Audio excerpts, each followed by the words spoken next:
Wir erreichen endlich die Küste Chiles. Traumhafte Landschaft, Meeresrauschen und ein paar unerwartete Stolpersteine. Wie immer machen wir das Beste draus. Lass uns einfach mal gut gehen. Muss auch mal sein, oder? Muss auch sein. Aber da war ja noch was. Etwas, das wir schon viel zu lange vor uns herschieben. So viel vorweg.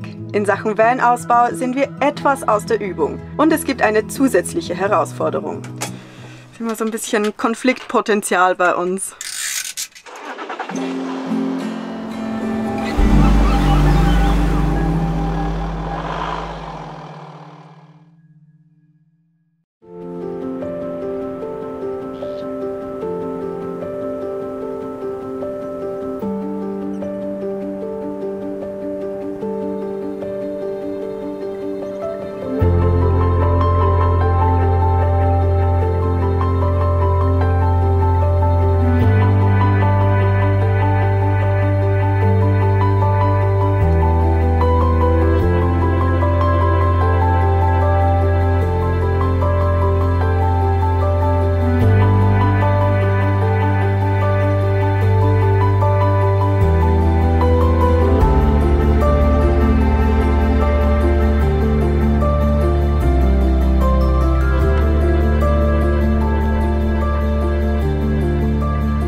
Hola, schön euch in diesem Video dabei zu haben.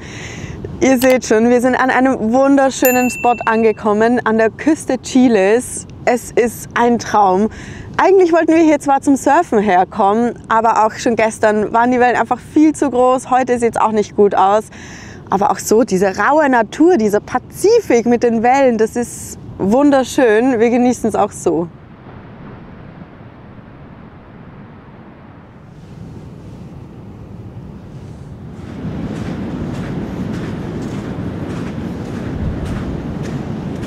Wir waren ja schon über eine Woche in Pichilemu und haben da die Zeit genossen. Wir sind da richtig viel zum Surfen auch gekommen. Pichilemu ist so eines der bekanntesten Orte hier in Chile, wo man surfen kann, wo man gut surfen kann, auch für Anfänger. Doch mittlerweile sind die Wellen so hoch, muss ich vorstellen, da kommen 4-5 Meter hohe Wellen an. Ist einfach nichts für uns. Also wir sind zwar keine schlechten Surfer, aber Big Waves sind nichts für uns. Von dem her sind wir auch weitergefahren und hier, ja, es ist wunderschön. Man sieht jetzt wieder 2 Surfer im Wasser. Die werden also mit Jetski angezogen, damit sie überhaupt die Welle nehmen können, was schon heftig ist, sowas zu sehen. Wir genießen es hier und versuchen einfach das Beste draus zu machen.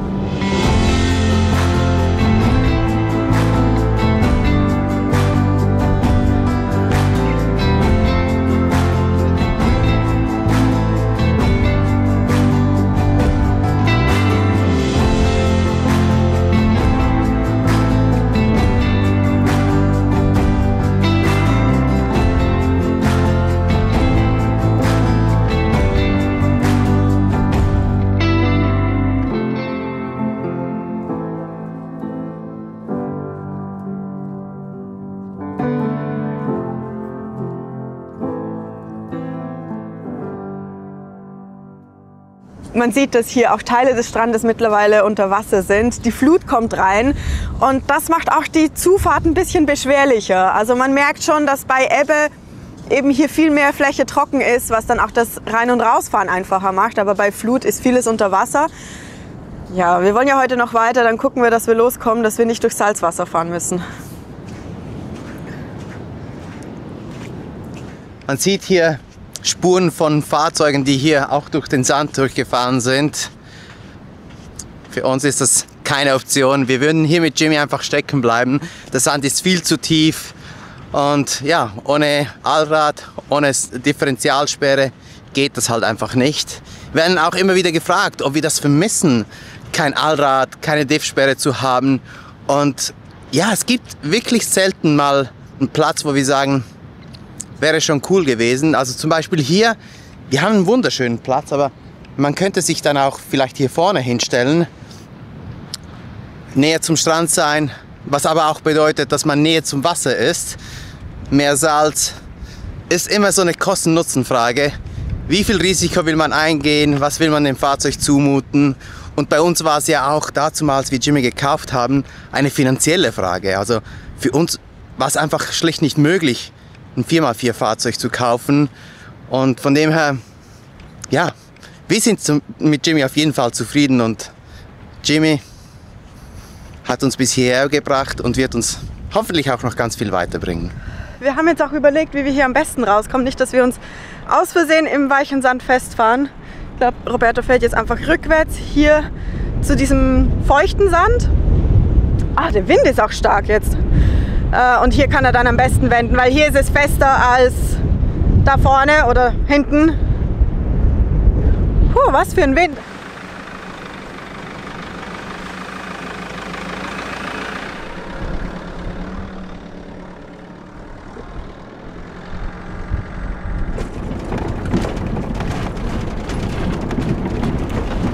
Auch hier ist es mal wieder so, dass man sich den schönen Platz eben doch ein bisschen erarbeiten muss. Hier geht's ja noch. Ich glaube, das sind nur 13 Kilometer Schotter hier. Ja. Ja, und es ist jetzt auch nicht so schlimm. Aber ja, schnell kommt man trotzdem nicht voran. Man muss immer noch ein bisschen mehr Zeit einrechnen. Und ein bisschen mit mehr Lärm im Van rechnen. Oh. Also manchmal ist das Wellblech schon echt fies.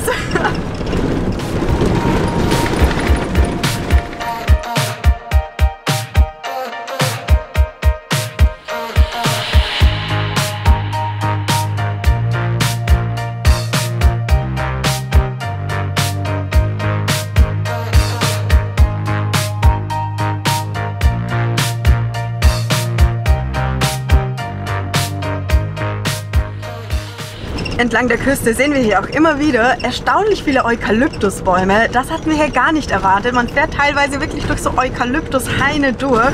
Aber auch sonst gibt es viele Bäume und Wälder, die auch von der Holzindustrie genutzt werden. Man sieht auch weite Gebiete, die gerodet wurden, nachgepflanzt wurden und wo jetzt junge Bäume nachwachsen. Auch viele Nadelbäume übrigens.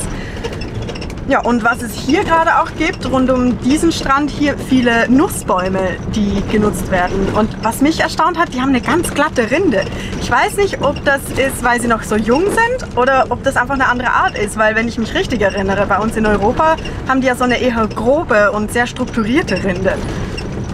Aber leider sind wir noch ein bisschen früh in der Saison, also wir können die Nüsse noch nicht probieren.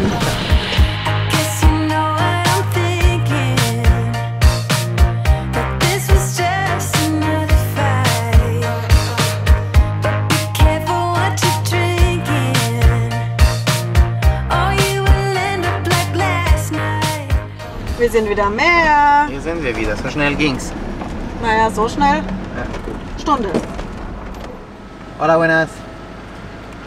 ¿Podemos pasar hasta el final? Wir sind angekommen. Waren eine gute Stunde unterwegs und sind jetzt am Strand von Matanzas. Playa Matanzas. Sieht eigentlich echt schön aus. Aber wir haben so ein bisschen unsere Zweifel, ob das für uns surfbar ist. Es sieht doch sehr unordentlich aus, sehr chaotisch. Weißt Roberto, ich bin auf der anderen Seite zu dir gegangen.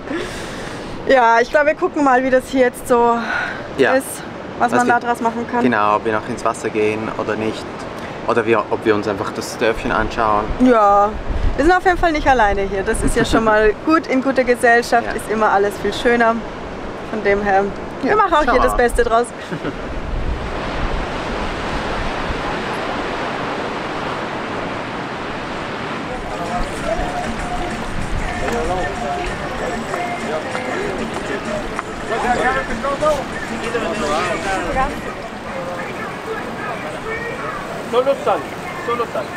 Die Fischer verkaufen hier direkt ihren Fisch. Sierra heißt der Fisch. Ich habe noch nie davon gehört und man sieht leider auch nicht den ganzen, denn er ist schon teilweise ausgenommen. Muss nachher gucken, wie der richtig aussieht. Daneben grillen die ihn schon, nur mit ein bisschen Salz und Zitrone. Mehr braucht es ja nicht, wenn es frischer, guter Fisch ist. Ja, die Stimmung natürlich mit den Männern hier, die sie miteinander ja, ein bisschen rumspaßen und die Leute kommen den Fisch zu kaufen. Das ist sehr cool. Die Küste halt wieder. Richtig schön.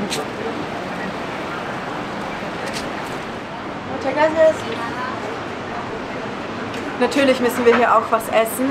Der Fisch ist es nicht, aber es gibt jetzt Empanadas mit Camarones, weil ja, Meeresfrüchte ist ja hier typisch. Was sind Camarones? Camarones sind Shrimps, also Garnelen. Ja, keine Ahnung, wie sich das in Empanadas macht. Ich bin ein bisschen skeptisch, aber man muss es ja probieren.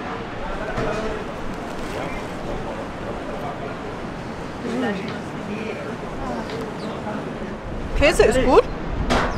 Zu den Shrimps muss ich mich noch vorarbeiten. Aber ist echt lecker. Das waren meine ersten frittierten Empanadas.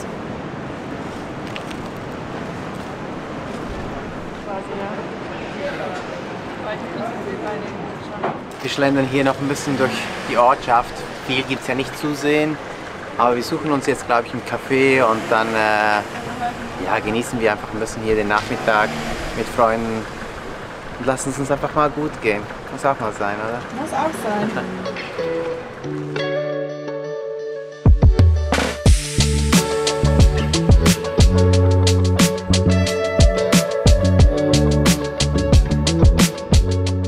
In Matanzas fällt es leicht, einen gemütlichen Nachmittag zu verbringen. Im ruhigen Küstenort erzählen uns Einheimische bei Kaffee und Kuchen von ihrer Region, während draußen Windsurfer die für sie idealen Bedingungen nutzen. Wieder einmal zeigt sich, dass verpasste Pläne die schönsten Momente hervorzaubern können. Zwischen Gesprächen, die so leicht fallen wie der Sand unter unseren Füßen, schmeckt der Pisco Sour ein wenig nach Urlaub. Und als die Sonne im Pazifik versinkt, nehmen wir statt eines Plans einfach die Erinnerung mit nach Hause.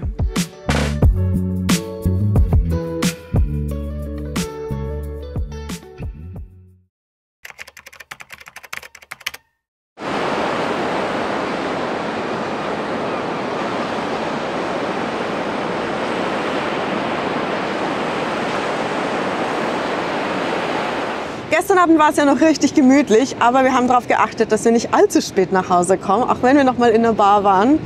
Und heute bin ich voller Elan. Es ist ja womöglich unser letzter Tag, wo wir surfen können.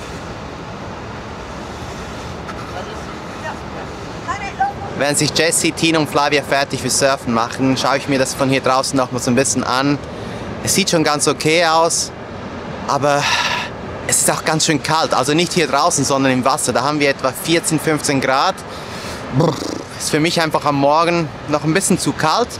Aber ich werde auf jeden Fall auch noch reinspringen, wenn ich sehe, wie die anderen am Surfen sind. Denn wir werden ja danach Richtung Anden gehen und werden wahrscheinlich die nächsten paar Wochen, Monate ja, einfach in den Bergen sein. Da muss man schon die Gelegenheit nutzen und einfach mal ins Wasser springen.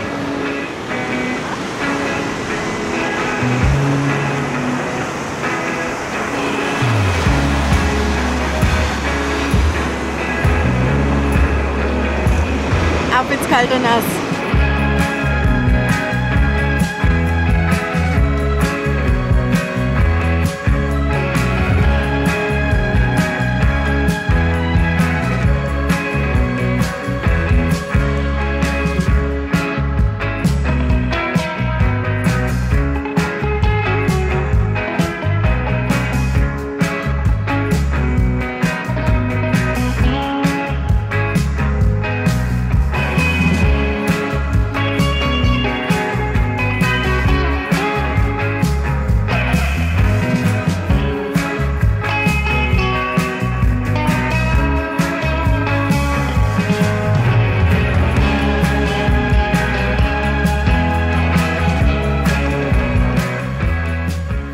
Ich weiß nicht, wie es euch geht, aber das macht richtig Bock.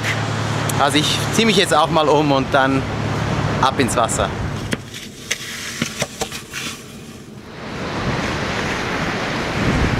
Surfen hat schon Spaß gemacht. Ich hatte ein paar echt gute Wellen, aber ich fürchte, das Zeitfenster mit den guten Wellen war ziemlich schnell rum.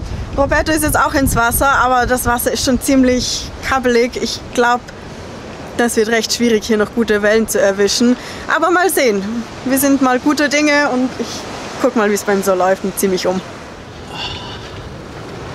Na? Naja, war ganz okay, aber ich habe nichts genommen. Ich glaube, 1 oder 2 Wellen hatte ich. Ja, am Anfang. Am Anfang gleich, aber dann, das ist ja so unruhig geworden. Ja, naja, schnell sehr umziehen, ist nämlich richtig frisch geworden.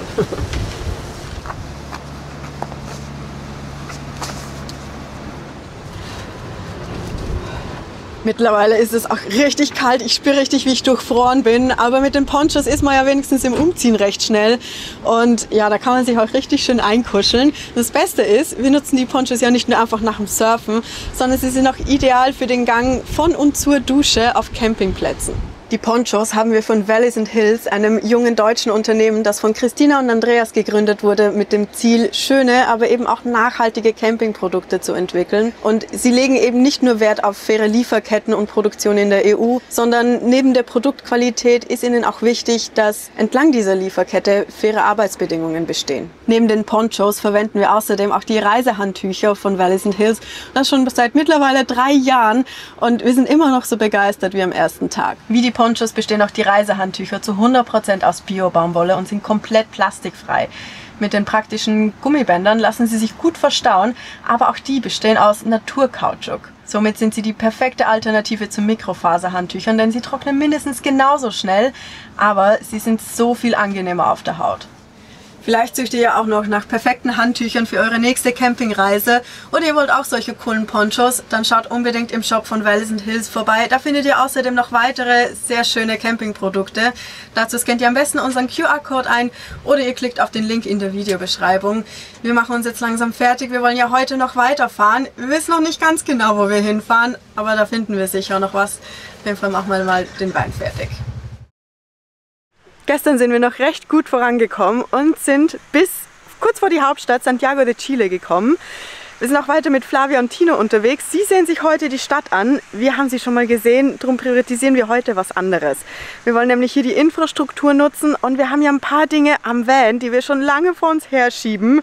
Darum nutzen wir die Infrastruktur hier auf dem Campingplatz, wo wir uns ausbreiten können, einfach die Sachen auch mal rauslegen können und ja, gehen die Dinge an. Roberto hat schon angefangen. Ich glaube, er räumt schon das Werkzeug raus. Dann starten wir mal. Dann wird ein produktiver Tag. Na? Ja, ich löse hier mal die Gasverbindungen um den Herd.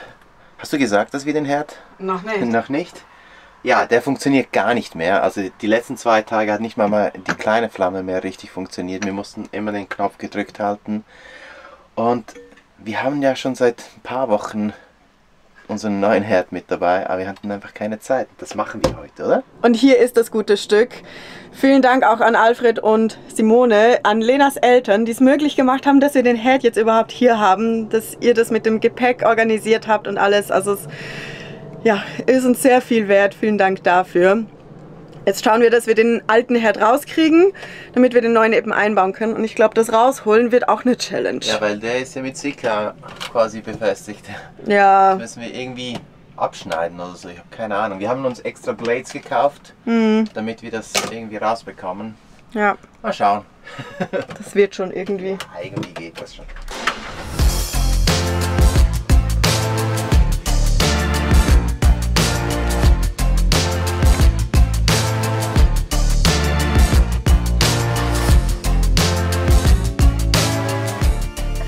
Ich bin erstaunt, wie gut sich das Sika entfernen lässt. Also mit dem Cutter kann man hier wirklich ziemlich schön durchschneiden. Hatte ich mir ein bisschen komplizierter vorgestellt, aber ich glaube, wenn wir das so durchziehen können, dann sind wir ziemlich schnell fertig. Also das ist für mich eine Erleichterung, weil ich dachte, wir sind hier wahrscheinlich stundenlang dran, bis wir das Ganze hier gelöst haben, aber wird gut. Der Timer ist gerade losgegangen. Natürlich nutzen wir auch die Waschmaschine hier. Gehen wir kurz die Wäsche holen, die hängen wir auf und dann geht's wirklich mit dem Herd los.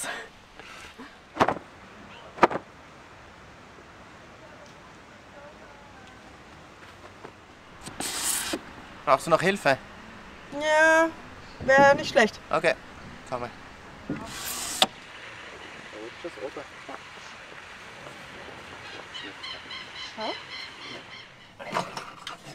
Schau mal, jetzt löst sich schon fast. Zumindest 2 Seiten haben wir durch.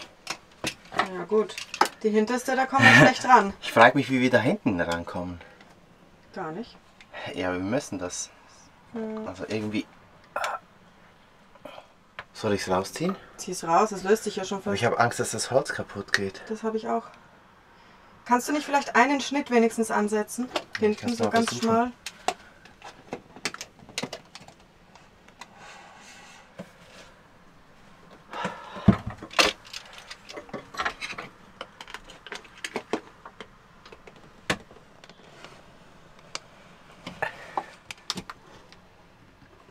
Roberto ist immer ganz nervös, wenn er was macht und ich versuche ihn dabei zu filmen, denn ich bin ganz nervös, Du bist ganz nervös. weil ich nichts machen kann und ich glaube, ich fürchte, ich strahle das so ein bisschen aus, diese Nervosität, dieses Hibbelige, weil ich bin ja...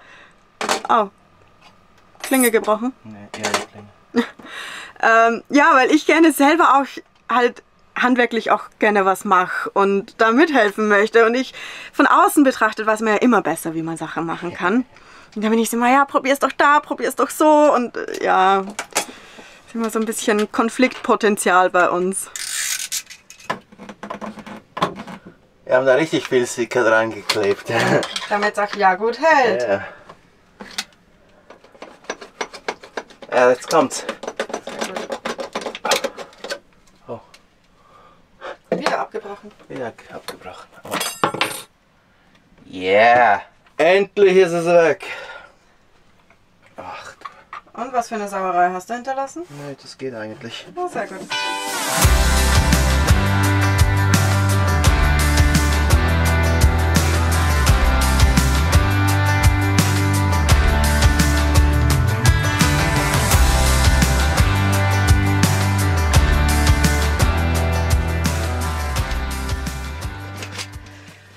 Durch die Hitze beim Kochen, die ja bei diesem kleinen Herd leider eben doch sehr nah ans Holz kommt, haben sich hier ein paar Fugen gelöst. Ist einfach optisch nicht so schön, ansonsten hat ja alles gut funktioniert. Aber ja, wir haben auch versucht, das mit so einer Metallplatte, die wir hier rangeschraubt haben, aufzuhalten. Wir haben es dann auch irgendwann, also es hat sich nicht weiter gelöst. Aber wenn wir das hier jetzt schon machen und wir gut rankommen, dann versäubern wir das und dann wird das hoffentlich auch wieder gut aussehen. Und wenn wir ja schon dran sind, dann machen wir es gleich richtig. Es muss ja nicht nur gut aussehen, sondern es muss auch funktionieren und hoffentlich für die nächsten Jahre funktionieren. Von dem her, jetzt ist es ein bisschen mehr Arbeit, aber am Ende erspart es uns doch Arbeit.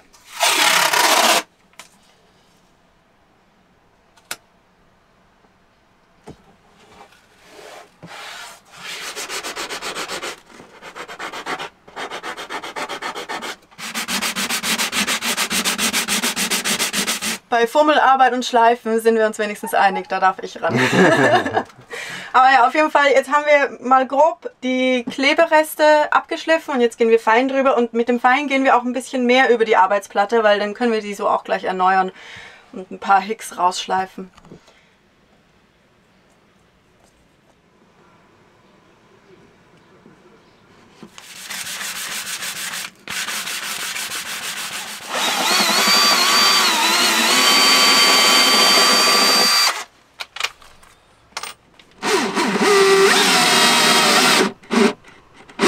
Die Fugen sind jetzt geleimt, also wir haben einfach Kleber mit ein bisschen Holzstaub vom Schleifen vermischt, reingesetzt und ja, somit einfach zugemacht. Das lassen wir jetzt ein bisschen antrocknen. Danach können wir endlich den Herd einsetzen. Wir nutzen die Pause und essen ein bisschen was, stärken uns ein wenig und dann geht es voller Elan weiter mit dem Herd. Auf dem Weg hierher haben wir ganz viele Fruchtstände gesehen und ich finde es immer schön, wenn man dann auch sieht, was lokal so angebaut wird, weil das wechselt ja komplett von Region zu Region, wo die Bauern einfach am Straßenrand ihre Produkte anbieten. Und kurz vor Santiago waren viele Weinreben, aber auch Kaktusfeigen und Erdbeeren. Und einfach so fürs Verhältnis, diese, was ist das, eine Kiste oder Schachtel voll Kaktusfeigen, da waren noch 2 mehr. Die hat einfach mal 5000 Pesos gekostet, also etwa 5 Euro. Nee, aktuell 4,5 Euro. Ja. 4,5 Euro. Und wir hatten noch eine doppelt so große Kiste Ja. voll Erdbeeren. Von denen sind nicht mehr so viele übrig. Und die haben einfach 4000 Pesos gekostet, etwa 3,50 Euro oder so. Also diese Früchte hier, die es hier gibt, die sind sehr günstig, aber auch so richtig lecker. Also die Erdbeeren sind richtig süß. Die Kaktusfeigen auch so ein richtig gutes Fruchtfleisch. Ja, ich konnte natürlich nicht widerstehen. Aber da ist es auch gut, wenn man eben mit wem zusammenreist, weil ich alleine könnte ja niemals so viele Früchte essen. Die gibt's Ich ja immer esse so in sie ja großen... gar nicht. Also ich kann es nicht essen, ich bin Ja. allergisch. Und mit Flavia und Tino habe ich natürlich Fruchtliebhaber, Co-Fruchtliebhaber gefunden. Dann kann man gut solche Riesenportionen teilen. Ja. Das ist perfekt.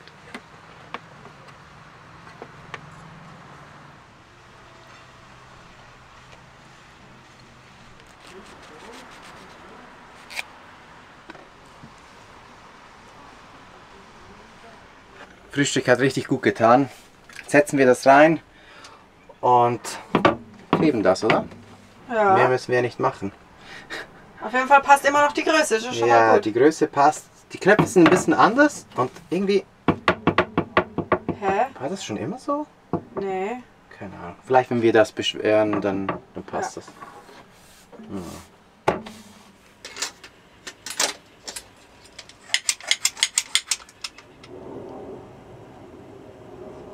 Ja, jetzt kriegst du den Kleber Ja. drauf. Ja.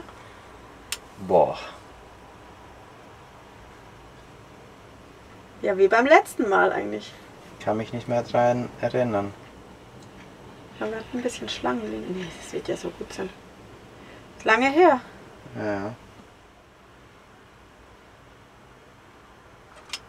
Was meinst du? Ja.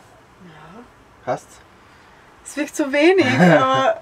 Ja, war letztes Mal glaube ich auch nicht mehr. Bist du nicht hier vielleicht noch ein bisschen? Aber das letzte Mal, man hat es ja gesehen, das war auch nur eine Linie, Ja. oder?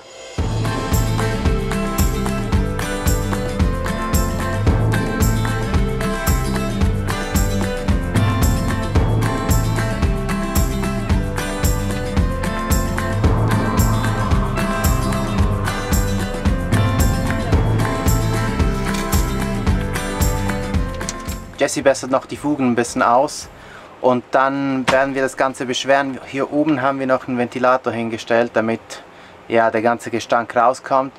Und dann können wir einfach nur warten und hoffen, dass es bis heute Abend trocken ist, oder? Ja, wir wollen ja hier drin schlafen wieder, also... Ja. Gerade bei diesen Detailarbeiten kommt schon der Perfektionist in allem raus und letztes Mal war es ein bisschen sauberer, aber es ist schon okay. Hauptsache es funktioniert, oder? Genau, also Hauptsache wir können wieder normal kochen und das ist ja der Mehrwert, den wir hier suchen. Ich bin zuversichtlich, doch. Okay.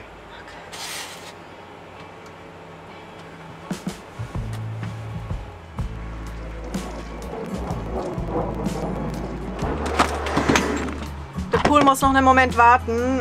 Es fällt uns schwer, so richtig zu entspannen, wenn es ja doch noch Dinge zu tun gibt. Wir müssen eigentlich noch ganz schön viel aufräumen. Aber für einen Zwischensnack muss es reichen. Und weil wir, obwohl wir schon so viele Erdbeeren gegessen haben, immer noch so viele haben, gibt es jetzt Smoothie.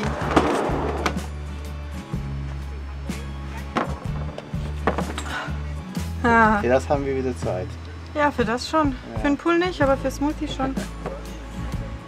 Bei besserer Arbeitsmoral arbeitet sich's auch besser. Ist man viel schneller und produktiver.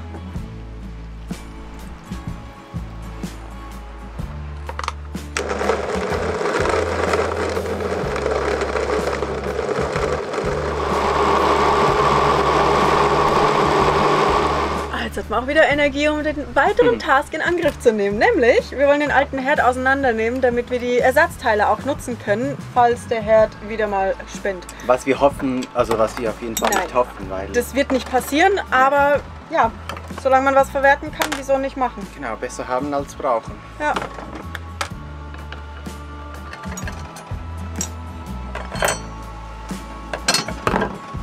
Das Zeug ist das, was übrig bleibt. Nicht wirklich viel. Vor allem die zwei Dinge sind ja eh kaputt. Das Glas können wir eh nicht brauchen, das wird recycelt. Jo, Hundi. Und ja, dann bringe ich das weg. Und dann ist das auch erledigt. Ich bin fix und fertig.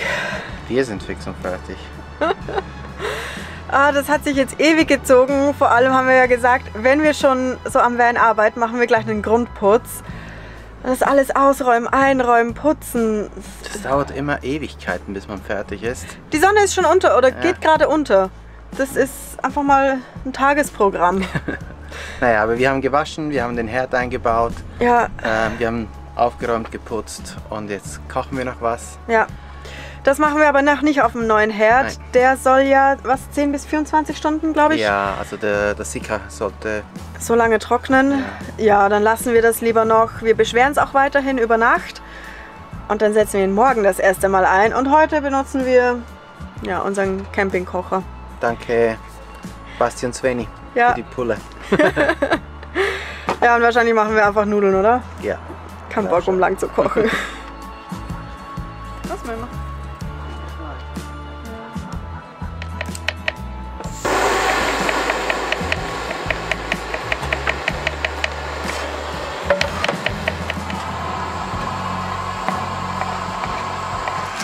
Wie viel machen wir? 350? 350? 400? 375?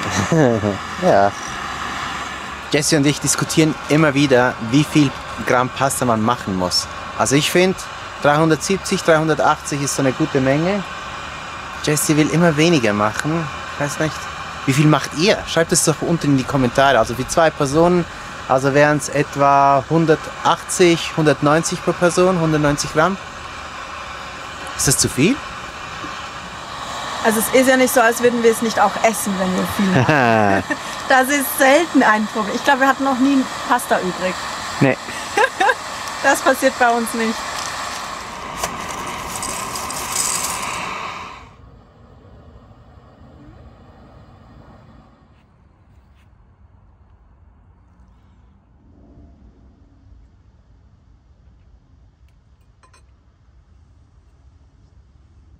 Endlich haben wir einen funktionierenden Herd und können wieder anständig kochen.